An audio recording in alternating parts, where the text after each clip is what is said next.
प्रणाम, नमस्कार। बहुत स्वागत है आपका उस कार्यक्रम में जिसका नाम है हे प्रभु आनंददाता। आज सनातन परंपरा से जुड़ा एक और विषय, एक और महत्वपूर्ण बिंदु, सत्संग का महत्व। ये जैसे ही हम लोग होश संभालते हैं, जिस भी भाषा, जिस भी बोली से हम जुड़े हों, ये आसपास के परिवेश में, हमारी किताबों में, डिस्कोर्सेज में, टीचर्स के, प्रोफेसर्स के, स्पिरिचुअल गुरुज के, ये चीज़ बार बार इसका अनुनाद, रेजोनेंस हमको सुनाई देता है कि अच्छी संगति व्यक्ति का निर्माण करती है, उसको उत्थान की तरफ ले जाती है, और कुसंगति उसको हमेशा विपत्ति की तरफ ले जाती है। और यही सुमति और कुमति का अंतर है। सत्संग सुमति की तरफ ले जाता है और कुसंग कुमति की तरफ ले जाता है। लेकिन ऐसा क्यों होता है? क्या कोई व्यक्ति कमज़ोर मन का होता है, वो अपना भला बुरा नहीं सोच सकता, इसीलिए वो कुसंगति की तरफ जाता है? आखिर सत्संग से व्यक्ति, दुनिया में अगर हम देखें तो बहुत सारे लोग ये कहते हैं कि सही समय पर सही साथ नहीं मिला।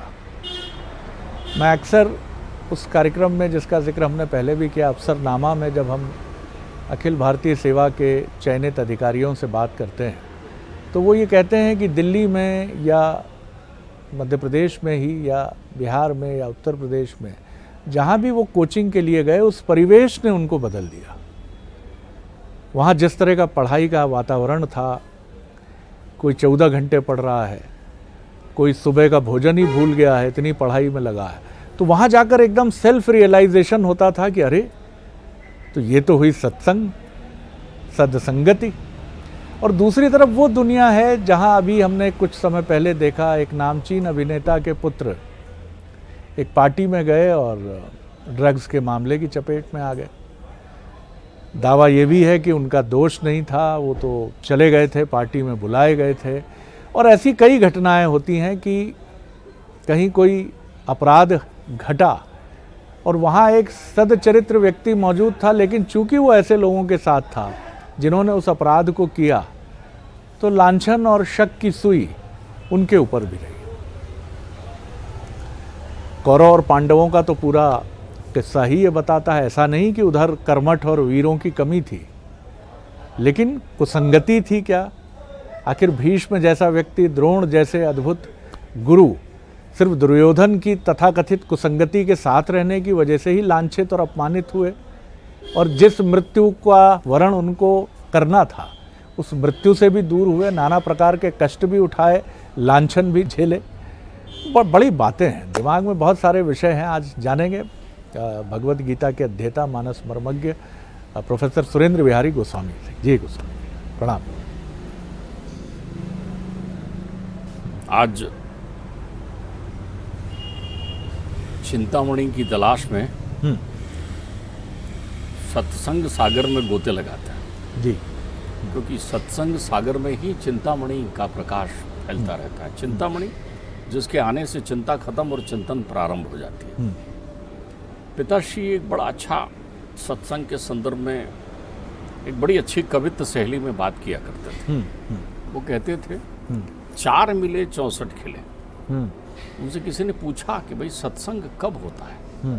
तो बड़ी सहजता से कहने लगे, सत्संग 4 मिले 64 खिले, 20 खड़े कर जोर, और हरिजन से हरिजन मिले, 20 साथ करो। बोले तब सत्संग होता है। तो उनसे मैंने कहा इसकी गूढ़ता को थोड़ा सुस्पष्ट करें। तो बड़ी सुंदर बात कहते हैं, 4 मिले, 2 आपकी आंखें, 2 मेरी आंखें, 4 मिल गए। इन नयनन को यही विशेष, ते मही देखे मैं तो ही देखे, और देखत देखत ऐसो दे कि मिट जाए दुविधा रह जाए। जब हम अद्वैत हो जाते हैं तब सत्संग होता है। 4 मिलो, 4 मिल जाते हैं, एक हो जाते हैं। अद्वैत होने की पराकाष्ठा देखो। पक्षियों के राजा गरुड़, पक्षियों के राजा गरुड़ संशय सर्प से डसे जाने के कारण काग भुसुंडिया ने कौआ के पास पहुंचते हैं सत्संग करने के लिए, और उनसे कहते हैं आप ही जानते हैं गारुड़ी विद्या। गारुड़ी विद्या कहते हैं सर्प के विष को उतारने की विद्या। स्वयं गरुड़ हैं। हम्म, गरुड़ को सर्प नहीं डस सकता। हाँ, गरुड़ जो है गारुड़ी विद्या से ही सर्प निकालते हैं। और उनको इस सर्प ने कहाँ डसा? रामचंद्र जी को जकड़ कर रखा है नागपाश में, लक्ष्मण जी को जकड़ कर रखा है नागपाश में, मेघनाथ ने चलाया है नागपाश, और नागपाश से बंधे हुए हनुमान जी गए हैं गरुड़ जी को बुलाने, और गरुड़ जी उस गारुड़ी विद्या से नागों के विष को खत्म कर रहे हैं वहां। लेकिन नाग का विष तो उतर गया, परमात्मा के शरीर से नाग का विष तो तिरोहित हो गया, वो तो उठ बैठे, लेकिन संशय रूपी नाग ने उनको जकड़ लिया। वाह, किनको? गरुड़ जी को। अब वो घूम रहे हैं कि भाई अगर ये परमात्मा है तो फिर ये नाग से कैसे बस में बांधे गए हैं, यही परमात्मा है कि नहीं है? संशय ने रख उनको कर लिया। शिव जी के पास कहे, अरे बोले मैं अभी कथा सुनकर आ रहा हूं, तुम वहीं जाओ। उनके पास ही गारुड़ी विद्या है संशय रूपी सर्प को निकालने की, उनसे सत्संग करो। काकभूषण जी के पास 4 मिले। ध्यान रखिएगा, यहाँ भेद खत्म हो गया। पक्षियों के राजा, पक्षियों में जो अधो गति के माने जाते हैं कौवा, उनके पास जाकर प्रणाम करते हुए सत्संग सुनने बैठे। भेद खत्म हो जाए तो सत्संग हो जाता है। सबसे पहले अभेद होना पड़ता है शरद जी। बहुत सुंदर सूत्र है। अगर आप अभेद नहीं हो पाए तो फिर आपको सत्संग नहीं हो सकता। अगर आप उलझे रहे वर्णन में, जाति में, श्रेष्ठता में, संशय में, संशय में जी, ये इन प्रक्रियाओं में जो है ना, जो बाहरी परिवेश में जो जकड़ा हुआ है वो सत्संग के योग अभेद नहीं हो सकता। जाएगा, अभेद ना रहे। 4 मिले। अब आप देखिए, लंकनी है, सामने बैठी है, सामने बैठी है, रक्षा करना उसका काम है। लंका की कुल देवी है लंकनी, उसकी अनुमति के बिना कोई नहीं पहुंचता। और मुटका एक महाकपिहन ही, रुद्र भमत धरनी ठन मनी। और जैसे ही वो झंकृत होकर जागती है तो अभेद हो जाती है। 4 मिले। क्या कहती हो?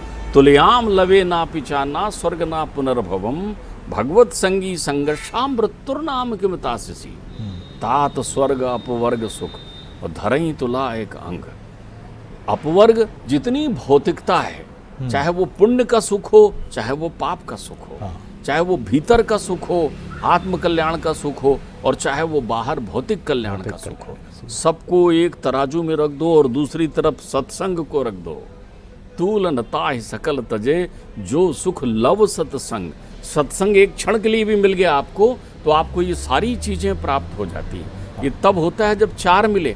खड़े तो हैं ठाकुर जी के सामने, खड़े तो हैं संत जी के सामने, खड़े तो हैं माता जी के सामने। यहाँ एक प्रश्न है गोस्वामी जी, सत्संग करते समय भी क्या कुछ सावधानी बरतनी चाहिए? कुछ नहीं, आपको तो मालूम ही नहीं चलेगा कब सत्संग हो गया जी। सत्संग का कोई समय नहीं है। आपके संयम नियम अष्टांग योग का समय है, जिसको आप सत्संग से जोड़ लेते हैं। सत्संग तो किसी भी क्षण, किसी भी पल, कभी भी हो सकता है जी। सत्संग को अगर हम सरल शब्दों में समझें, क्या किसी सज्जन व्यक्ति के साथ ही सत्संग होगा? गुरु के साथ ही होगा? संत के साथ ही होगा? सत्कर्म सूचको नूनम। हाँ, बहुत अच्छी। जब भी आप सत्कर्म में हैं तब आपको सत्संग मिल रहा है। अब आप सत्कर्म वो है जब आपका चित्त जो है वो किसी प्रकार से दूषित नहीं है। आप देखिए, वाल्मीकि को कहते हैं वो दस्यु थे किसी प्रारब्ध समय में, और उनको सत्संग हो गया नारद जी का। तो ये तो वो क्षण है ना जो परमात्मा सुनिश्चित करता है। कौन सा क्षण आएगा? विभीषण को सत्संग हो गया हनुमान जी से, अब मोहि भाव भरोसा हनुमंता बिन हरि कृपा मिलय नहीं संता। इसलिए उसको ईश्वर की कृपा से जोड़ दिया, क्योंकि वो क्षण कब किसके जीवन में आएगा। ठीक। सत्संग एक ठोकर भी हो सकती है, सत्संग एक सीख भी हो सकती है।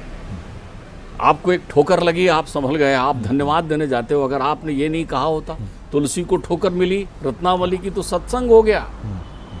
सत्संग मिठास अनुभूति में है, खटास जीवन में है।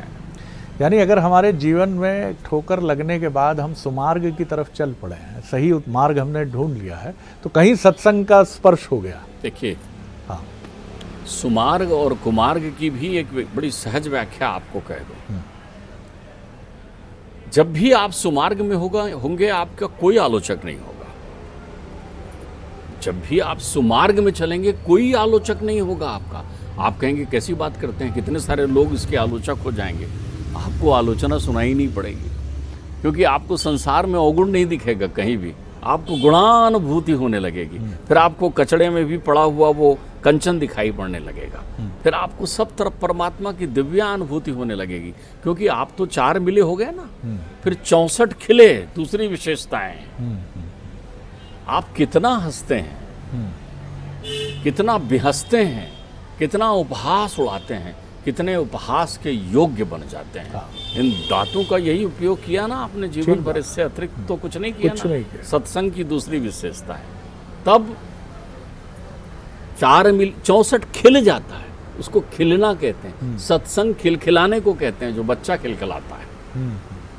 सत्संग में हंसी भी नहीं है, सत्संग में बेहंसना भी नहीं है, सत्संग में मुस्कुराना भी नहीं है, कोई रहस्य नहीं है, खुला जीवन है। जैसा एक बच्चा खिलखिला कर हंसता है, वैसी जब आपके अंतर्चित्त में वो खिलखिलाहट उभर कर आए, एकदम खिलखिलाएं आप। सारी चिंता, सारे विषय, सारे विकार, सारे सोच, सारे बोझ, इनसे जब आप मुक्त हो जाएं, तो उस पल आप सत्संग में रहेंगे। क्या बात है। उस पल आप सत्संग में रहेंगे। आपकी अनुभूति उस समय आपको कोई ध्यान नहीं आएगा। जननी जनक बंधु सुत धारा, तन धन भवन सुरहित सुत बारा, सबके ममता ताग बटोरी, मम पद बंधई बांध बर डोरी, और समदर्शी इच्छा कछु नाही, हरस विषाद शोक भय नाही, अस सज्जन मम उर्वस कैसे, और लोभी हृदय बसौ धन जैसे। परमात्मा समझा रहे हैं कि ऐसे समय में तो सज्जन हो गए। सज्जन का सानिध्य प्राप्त करना सत्संग है, और सत्संग का प्रमाण है कि तुम भी सज्जन बन जाते हो, क्योंकि फिर 4 मिल जाते हैं। 4 क्या मिलते हैं? 4 नेत्रों में भी एक बात है, सत्संग का असर बाहरी परिवेश में नहीं होता। आपके अंतर्चित्त में मन, बुद्धि, चित्त और अहंकार, ये वर्ग चतुष्टय जो है, अंतःकरण शुद्ध कर देता है। बहुत बढ़िया, बहुत अच्छी बात। आपका मन शुद्ध हो गया, आपकी बुद्धि शुद्ध हो गई, आपके चित्त शुद्ध हो गया, आपका अहंकार तिरोहित हो गया। अब अहम अहम नहीं कहते आप सोहम सोहम कहते हैं। आप को हम सोहम, जो वो मैं। ईश्वर अंश जीव अविनाशी की अनुभूति आपके अंतर्चित्त में हो जाती है शरद जी। तो 64 खिले, फिर आदमी हंसते, और 20 खड़े कर जोर। 20 खड़े, वो भी खड़ा हो गया। हाथ की 10 उंगलियां मेरी भी जुड़ गई, हाथ की 10 उंगलियां आपकी भी जुड़ गई। 20 खड़े कर जोर, विनम्रता आ गया, समर्पण आ गया। संतों का मिलन तो देखिए, जब सज्जन मिलते हैं तो वहां कोई छोटा नहीं होता, कोई बड़ा नहीं होता। बिल्कुल ठीक कह रहे हैं। भेद खत्म हो गया, भेद खत्म हो। तो आपके अपने जीवन में होता ये है कि आपने अपने शरीर, अपने धन, अपनी यश, अपनी भौतिकता को इतना बड़ा मान लिया। धन का उपार्जन बहुत सरल है। मेरे पिताश्री कहते थे, धन तो जो है कुमारकगामी स्त्री, कुमारकगामी पुरुष, भिक्षा मांगने वाला कोई भी व्यक्ति धन कमा सकता है। धन तो हाथ का मैल है, वो कहते थे। धन को कमाना सरल हो सकता है, प्राप्त धन का शोधन करना, अर्थात उसको हजम कर लेना एक कठिन प्रक्रिया है। बहुत बढ़िया। क्योंकि वो अर्थ अपने साथ अनर्थ लेकर आइए ना। अब आप देखिए, आप विषादी हो गए, आपको अहंकार हो गया है उस धन का, आपको अहंकार हो गया आपकी पद गरिमा का। अब सत्संग की बातें आपको कहाँ अच्छी लगेगी? अब आप कहीं ये सत्संग सुनने हम जाएंगे, पंडित जी के पास पहुंचेंगे, तब थोड़ी, अरे भैया तुम अपनी ऑफिस की टेबल में बैठकर, व्यापारी की दुकान में बैठकर सत्संग करो ना, मनानंद की अनुभूति करो ना। केवल ये इतना ही तो सोचना है, उसका है, मेरा नहीं, मेरा छोड़ जाना है, तो सत्संग हो गया। तो क्या मोटे एक सूक्ष्म परिप्रेक्ष्य में या बड़े मोटे परिप्रेक्ष्य में हम ये भी समझें कि कुमार्ग का अर्थ यही नहीं है कि नाना प्रकार के व्यसनों से ग्रसित व्यक्ति, कुमार्गी तो वो भी है जो विषादी है। देखिए, आपने बड़ी सुंदर बात कही है जी। ऐसे 2 मार्ग कहीं प्रकट भाव में बने नहीं हैं कि एक जगह सरकार ने, शासन ने, समाज ने, राष्ट्र ने, विश्व ने बोर्ड लगा दिया है कि ये सुमार्ग है, या सुमार्ग में चलने वाला जो है चंदन तिलक, पीला कपड़ा, गेरुआ वस्त्र पहनकर चला जा रहा है तभी कुमार्ग है। और अगर कोई बूट सूट पहनकर जा रहा है या कोई भौतिक संसाधनों से संयुक्त होकर जा रहा है तो वो कुमार्ग है। ऐसा नहीं होता। देखिए, कुमार्ग जो है विकर्म की उत्पत्ति है। गीता की तरफ चलें, गीता में कर्म, अकर्म और विकर्म कहा गया है। विकर्म जो है मन के द्वारा किया जाने वाला कर्म है। जब आपका मन दूषित होता है और अब आपके उसके आधार पर आप कर्म करते हैं, तब आपको मार्ग में होते हैं। मार्ग तो सुनिश्चित है। एक मनुष्य ने कहा कि भाई मैं जो है अच्छाई ग्रहण करना चाहता हूं। मैंने कहा रास्ता गलत चुना है आपने, आप बुराई छोड़ दीजिए। आप बुराई छोड़ दीजिए दीजिए। तो आप तो अच्छाई के पुतले ही हैं, संसार में अच्छे हैं, तब तो आए हैं तब हरिद्वार। तो आए हैं। एक मानव में सब कुछ अच्छा है, बुरा तो वो ग्रहण करता है ना जो कुछ। फिर दूसरा प्रश्न उत्पन्न कर देता है, मैं कैसे जानूं क्या बुरा है? ये असत्य ना कहें। आपको विदित होता है, प्रत्येक व्यक्ति जानता है कि उसकी बुराई क्या है, क्योंकि परमात्मा ने वो संयंत्र तुम्हारे अंतःकरण में लगा रखा है, जिसको आप अंतःकरण ही कहते हैं। आपका मन नहीं जानता कि आप में क्या बुराई तो मतलब एक सूत्र तो आपने ये भी दे दिया कि अगर हम सुमार्ग पर नहीं हैं तो अपनी बुराइयों को छिपाते हैं। तो जैसा उदाहरण आपने भी दिया था कि संत अपनी, अगर कोई तथाकथित दुर्गुण है उसके भीतर, उनके भीतर, तो वो उसका भी प्रकटीकरण करते हैं। देखिए उनके लिए जी एक बहुत स्पष्ट बात याद रखिए, जब आवरण, भास, छद्म, कपट इसके माया जाल से मुक्त हो जाते हैं आप, तब आप सत्संग में होते हैं। कोई आवरण ही नहीं होता ना। देखिए द्वैत कुमार्ग है, हाँ, द्वैत सुमार्ग है। द्वैत का अर्थ ही होता है भेद कर लेना, आवरण बना लेना, चोला पहन लेना, और बिल्कुल जैसा देखा नहीं वैसा स्वरूप आपने बना लिया, जिसके पास पहुंचे नहीं उसी के अनुसार अपने आप को बना लिया। लेकिन जो सुमार्गी होता है वो तो वो यथावत होता है, उसको कुछ बनाना पहनना थोड़ी है, उसको ओढ़ना नहीं है कुछ, वो तो सहजता के साथ मिलता है। अच्छा, सत्संगी आपको देखना है, आप सुदूर गांव में चले जाइए, जहां आपको दुनिया की भौतिकता की यंत्र ना हो, संयंत्र ना हो, बिल्कुल आम जीवन बिताने वाले व्यक्ति के पास चले जाइए, जो बैठा हुआ दातून बुखारी कर रहा है अपने घर के बाहर सुबह उठ करके, और वो जो दो लोटा पानी डाल के बस ऐसा हाथ कर लेता है जय भगवान जी की करके, उसके पास चले जाइए, उसके जीवन को देख लीजिए, आप उसका अध्ययन कर लीजिए। देखिए मैं आपको बताऊं, शिवाजी के गुरु थे समर्थ रामदास। कहते हैं भगवती उन्हें प्रत्यक्ष थी, कहते हैं हनुमान लला उनके संकीर्तन में सुनिश्चित आते थे, और खाली आते नहीं थे, बजरंग बली उनसे वार्तालाप भी करते थे, उनको दिखते भी थे।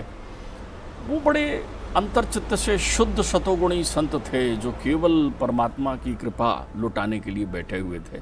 जो कुछ था सब वो बांटते रहते थे। वो चाहते थे कि विश्व का कल्याण हो, चारों ओर शांति हो, आनंद हो। तो एक दिन उनकी इच्छा हुई, वो भगवत भक्ति में थे, हनुमान लाला बहुत देर से उनके सामने बैठे थे, वो संकीर्तन करते थे, खो जाते थे संकीर्तन करते हुए। तो उन्होंने देखा, तो उन्होंने कहा कि भाई आप ऐसा क्यों नहीं करते प्रभु, कि जब मेरे भक्त लोग भी बैठे हों तो एक आध दिन उनको भी दर्शन दे दो। तो वो कहते हैं क्यों नहीं, जिस दिन आपको हो उस दिन दे दें। तो बोले ठीक है आप आ जाएंगे ना? बोले बिल्कुल, लेकिन बोले हमारी एक ही बात है, हमारे अंतर्चित्त में एक ही वचन हम आपसे लेना चाहते हैं कि आप शुद्ध हरि कथा करना, शुद्ध हरि कथा करना, हम आ जाएंगे। अब वहाँ वो हरि चिंतन करते हैं, परमात्मा का चिंतन करते करते, और परमात्मा के कीर्तन आनंद में खो जाते हैं, भजन में। और जब वो भजन गाना प्रारंभ करते हैं तो नृत्य करते रहते हैं। प्रारंभ में जितनी भी भीड़ रहती है वो सबको लगता है कि हाँ हम भी नृत्य करें। फिर थोड़ी देर में किसी के हाथ पैर में दर्द होने लगता है, उसको अनुभूति होने लगती है, और थोड़ी देर में किसी को लगता है अब घर जाना होगा, गुरुजी तो जो है ध्यान मग्न हो गए हैं, उनको अपना भास बनने लगता है। उनका चित्त, उनका मन उनके साथ नहीं होता, द्वैत उनमें विद्यमान होता है। तो धीरे धीरे प्रणाम कर करके अपना अपना बहाना लेके सब निकल जाते हैं। गुरुजी नृत्य करते रहते हैं, नृत्य करते रहते हैं। जब गुरुजी आनंद निमग्न हो जाते हैं, केवल एकाकार होने लगते हैं, तो हनुमान जी वहाँ आते हैं, वो भी उनके साथ नृत्य करने लगते हैं। वो कहते हैं चलो आप आ गए, अब सबको दर्शन हो रहे हैं। उन्होंने देखा तो कोई नहीं रहता वहाँ आसपास, तो कोई नहीं रहता ना। जी, जी, तो जी, ऐसा होता है कि जब सत्संग में आप अनुभूति करने लगते हैं, तब परमात्मा वहाँ प्रकट होते हैं, तब संसार वहाँ नहीं होता। लेकिन संसार का दोष नहीं है, संसार तो परमात्मा की संरचना है। तो आप अपने स्वरूप में, अपने आवरण में द्वैत को खत्म कर दीजिए। तो इसीलिए पिताश्री का वो वचन वहाँ विद्यमान है कि 64 खिले और 20 खड़े कर जो, और हरिजन से हरिजन मिले। हरिजन बन तो जाओ आप। हरिजन का बन जाने का अर्थ ये बिल्कुल नहीं होता कि परमात्मा की पूजा पाठ और सेवा करते रहें। हरिजन का अर्थ होता है मन कर्म वचन से शुद्ध हो जाना। जो यहाँ है वो यहाँ है, वो यहाँ है वो यहाँ है। देखिए, जब एक बड़ा जटिल प्रश्न होता है, उस जटिल प्रश्न का उत्तर केवल सत्संग के पास होता है। उसका उत्तर है सत्संग। ये कभी गीतों की पंक्ति मैंने सुनी थी कि दुनिया में आने वाले जाने चले जाते हैं कहाँ, कहे क्या कोई उनसे, कैसे रूठ जाते हैं यहाँ। ये एक प्रश्न है, वो पूछ रहा है कि दुनिया में आने वाले कहाँ चले जाते हैं। इसका उत्तर है सत्संग। इस प्रश्न का उत्तर है सत्संग, क्योंकि अगर आप सत्संग के मार्ग में रहेंगे तो आपको मालूम हो जाएगा कि दुनिया कैसे कहाँ जाती है, आप कहाँ रहते हैं। तो आपके जीवन में सुमार्ग वही है जो मनुष्यगत कर्म है, और कुमार्ग वही है जो मनुष्यगत कर्मों से विरक्त आपने धारण कर रखा है। देखिए कितनी सुंदर व्याख्या है प्रोफेसर गोस्वामी जी से जो हमने सुनी, कि यहाँ कहीं धर्म खड़ा ही आपको उस धर्म जो पारंपरिक धर्म की छवि आपके हमारे मन में है, स्तोत्र पारायण की, धर्म ग्रंथों के पारायण की, वही बात बार बार आती है कि मनुष्यगत जो भी आचरण है, मनुष्य को छूने वाला, मनुष्य के हित चिंतन से जुड़ा जो भी आचरण है, वही सत्संग है और वही धर्म है। अब ये हमारी भटकन है कि हम धर्म को मोको कहाँ ढूंढे रे बंदे, मैं तो तेरे भीतर ही हूँ और तू भटक रहा है बाहर कस्तूरी मृग की तरह। वही बात यहाँ भी है। बहुत सारा द्वैत और अद्वैत सुनने में कठिन शब्द ज़रूर लगते हैं, लेकिन द्वैत का मतलब है डायलमा रहना मन में, अद्वैत का मतलब है डायलमा फ्री एक कैरेक्टर जिसके मन में कोई द्वंद्व ही नहीं है। और द्वंद्व नहीं है तभी तो ब्रह्मनाद गूंजता है भीतर, तभी तो आपके मन में कोई विषाद नहीं होता। कितना सुंदर एक संत थे दक्षिण भारत के, उनका एक अनुभव है कि एक धनी परिवार के, क्योंकि वो जुलाहे थे, बहुत सुंदर साड़ियाँ बनाते थे, वो उनके पास पहुंचा, किसी अमीर का पुत्र था, उसने कहा ऐसा क्या संत, ऐसी क्या विनम्रता परीक्षा लेते हैं। उसने एक सबसे उनकी जो कीमती साड़ी थी उसको मांगा, कहा इसकी कीमत कितनी है। उस ज़माने के हिसाब से उन्होंने बताया कि इसकी कीमत 1 रुपये। उसने उस साड़ी के 2 टुकड़े कर दिए और बड़े वितृष्णा से और व्यंग भरी मुस्कान से कहा कि अब बताइए इसकी कीमत कितनी है। उन्होंने कहा 50 पैसे। उसने 4 टुकड़े कर दिए। संत ने बिना अविचलित हुए कहा कि अब 25 पैसे। इसी तरह वो उसके टुकड़े टुकड़े करता गया, और फिर जब साड़ी सिर्फ चिंदियाँ रह गईं तो फिर उसने बड़ी कटु मुस्कान और व्यंग और भेदक दृष्टि से कहा अब बताओ इसकी कीमत। संत ने बड़ी विनम्र मुस्कान से कहा कि बेटा अब ना ये मेरे उपयोग की है, ना आपके उपयोग की है, ना किसी और के उपयोग की है, अब ये सिर्फ फेंकने लायक है, तो अब इसका वही उपयोग बचा रहता है। अब आप कल्पना कर सकते हैं कि किसी के सामने उसकी प्रिय चीज़ जिसका निर्माता वो स्वयं है, उसके टुकड़े टुकड़े कर दिए जाएं और वो ऐसा विनम्र उत्तर दे कि अब तो ये किसी के काम की नहीं है। ये बातें सुनने में ऐसा ज़रूर लगता है कि ये आज के युग की घटना नहीं है, लेकिन क्या आपके हमारे आसपास रोज़ कुछ टूटता नहीं है? किसी का छल, किसी का धोखा, घर में किसी कीमती चीज़ का गायब हो जाना या उसका टूट जाना, अपनी गाड़ी का ईश्वर ना करे एक्सीडेंट हो जाना, ये सारी घटनाएं उसी रूप में तो घटती हैं। और उस समय हमारा रिएक्शन देखिए। अगर हमारी घरेलू सहायिका है, अरे तुम ठीक से कैसे नहीं, वॉशिंग मशीन खराब हो जाएगी। गाड़ी में ठोकर लगी तो सड़कों पर हम कितने माफ़ कीजिएगा क्या कहूँ मैं उनको, उन दृश्यों को क्या कहूँ, जहाँ ऐसे ऐसे शब्द फिजाओं में गूंजते हैं कि हम टेलीविज़न वालों को भी बीप लगा लगा के सुनाना पड़ता है। ऑफिस में चिंगाड़ते और दहाड़ते लोग, दोनों पक्षों, उच्च पदों पर बैठे हुए भी और कनिष्ठ पदों पर बैठे हुए, तो ये भी तो वही आचरण है। तो ढूंढिए अपने अपने सत्संग को। विचलन हर जगह मौजूद है। आपकी गाड़ी को खरोच लग सकती है, आपके मन को भी लग सकती है, लेकिन दोनों की प्रतिक्रिया अगर मुस्कान रहित है तो सत्संग नहीं है। बहुत धन्यवाद करता हूँ आपको, प्रणाम करता हूँ। अगले एपिसोड में एक और नया विषय लेकर उपस्थित होंगे। प्रणाम, नमस्कार।